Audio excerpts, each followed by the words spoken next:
स्वामी जी प्रणाम। नमस्कार। ये बांग्लादेश में दीपू दास की हत्या एक सचमुच मानवता के नाम पे कलंक है। और फिर हमले के बाद हमले, हत्या के बाद हत्या और हिंसा के बाद हिंसा, हिंसाओं का दौर ही जारी हो गया है। मुझे लगता है ये इसने तो मानवता को भी, सारी मानवता को शर्मसार किया है।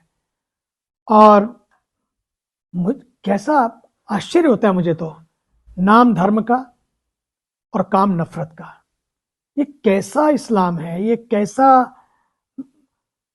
मुसलमान है, ये कैसा संदेश देते हैं हम लोग।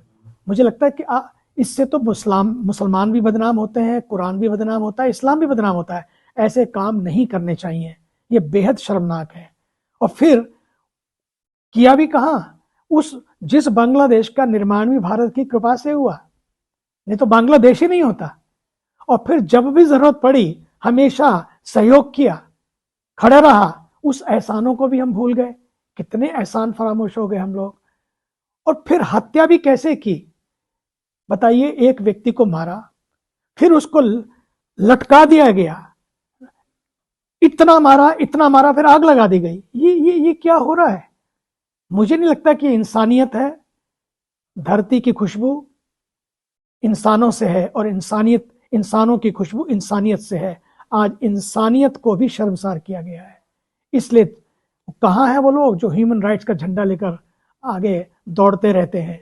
Human rights commissions, human right organisations, human rights को मानने वाले वो लोग और यूएन तक को मुझे लगता है अब आगे आना चाहिए और इस शर्मनाक घिनौनी हरकत का निंदा करनी चाहिए और इस पर एक्शन लेना चाहिए। भारत सरकार इस पर काफी कड़ाई से आगे बढ़ रही है। मुझे लगता है कि अब बहुत हो गया, हद हो गई है। No more, enough is enough. विरोधियों को, उन लोगों को जो इस तरह की हरकतें, नापाक हरकतें करते हैं, उन्हें कड़े से कड़ा दंड और कड़े से कड़ी सजा दी जाए, ताकि ये नसीर बने और सबके लिए एग्जाम्पल बने, ताकि कोई भविष्य में कभी भी ऐसी हिम्मत ना कर सके। स्वामी जी, जिस तरह से युवक का भी मामला आया है और लगातार मामले बढ़ते चले जा रहे हैं, तो किस तरह से अब केंद्र सरकार को किस तरह से एक्शन मुझे लेना लगता है चाहिए? कि केंद्र सरकार को सख्ती से, कानून तो बने हैं, अब उनके पालन होने हैं। और सरकार, मैं बता देना चाहता हूं कि इस समय बड़ी सशक्त सरकार है, मजबूत सरकार है, मजबूर सरकार नहीं है। और इस मजबूत सरकार ने ऐसे ऐसे करिश्मे किए हैं, दिखाया है कि भारत की ओर कोई आंख ना उठा सके, किसी भारतीय की ओर कोई आंख ना उठा सके। और आज ये मामला एक ऐसे हिंदू का है जिसका क्या था, एक जवान था, क्या दोष था उसका। बस जो मन में आया उसे जला दिया, जब मन में आया लोगों के घर जला दिए। इस वहशियत को रोकना होगा, इस कलंक को मिटाना होगा और इसके लिए सबको साथ आना होगा।